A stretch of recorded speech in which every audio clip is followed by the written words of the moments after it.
Kalau di dunia sepak bola, gimana sih caranya sebuah tim juara membangun lagi kekuatannya buat balik ke puncak? Nah, kali ini kita bakal ngulik Bali United, salah satu raksasa modern yang lagi menghadapi ujian paling berat di musim 2025-2026. Yuk, kita bedah sama-sama. Jadi, kita bakal ikutin perjalanan mereka lewat beberapa babak ini ya. Mulai dari masa kejayaan mereka, sampai ke pertaruhan besar-besaran untuk masa depan yang sama sekali baru. Oke, pertama-tama kita lihat dulu konteksnya. Bali United itu bukan klub kaleng-kaleng loh. Mereka ini tim yang dari awal dibangun dengan ekspektasi setinggi langit. Coba deh lihat ini. Yang bikin geleng-geleng kepala tuh seberapa cepat mereka meroket. Bayangin, baru berdiri, langsung jadi satu-satunya tim yang bisa juara Liga 2 kali berturut-turut. Gila kan? Dalam 10 tahun aja mereka udah ninggalin jejak yang kuat banget. Tapi kan, juara di masa lalu itu nggak jaminan sukses buat besok. Nah, di musim ini, klub ini ngambil langkah yang super drastis.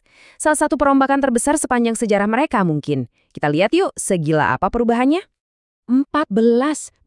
Ini bukan nomor punggung, tapi jumlah pemain yang dilepas. Kebayang nggak? 14 pemain pergi. Ini sih udah kayak eksodus massal. Termasuk nama-nama besar kayak Privat Barga dan Ryuji Utomo.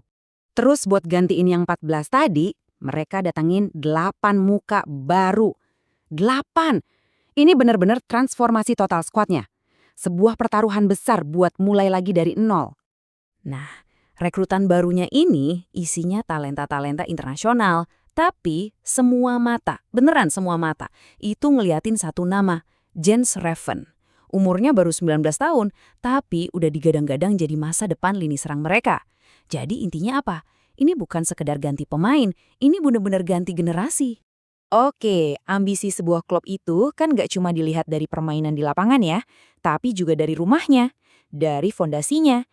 Dan rumah mereka, Stadion Kapten Iwayan Dipta, itu dirombak abis-abisan.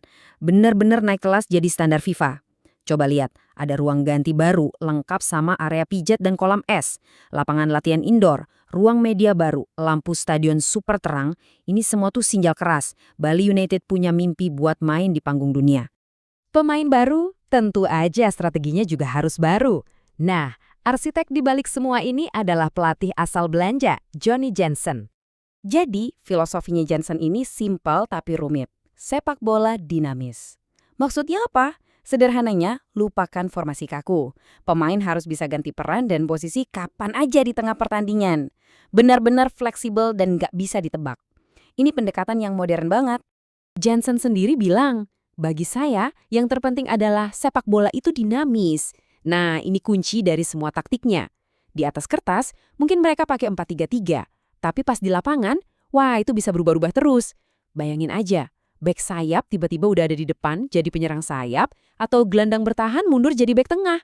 Tujuannya cuma satu, bikin lawan pusing 7 keliling. Oke, jadi tim udah baru, stadion kelas dunia, filosofi mainnya juga canggih. Pertanyaannya sekarang, gimana hasilnya di lapangan? Jawabannya, musim ini tuh persis kayak naik roller coaster. Dan inilah buktinya.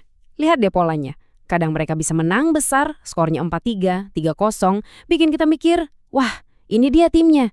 Tapi di pertandingan berikutnya, mereka bisa kalah telak 2-5, 1-3. Bikin frustrasi banget kan? Nah, inkonsistensi inilah masalah terbesarnya proyek Jensen. Ya, mungkin ini harga yang harus dibayar ya saat pemain baru masih coba nyetel satu sama lain sama taktik yang nggak biasa ini.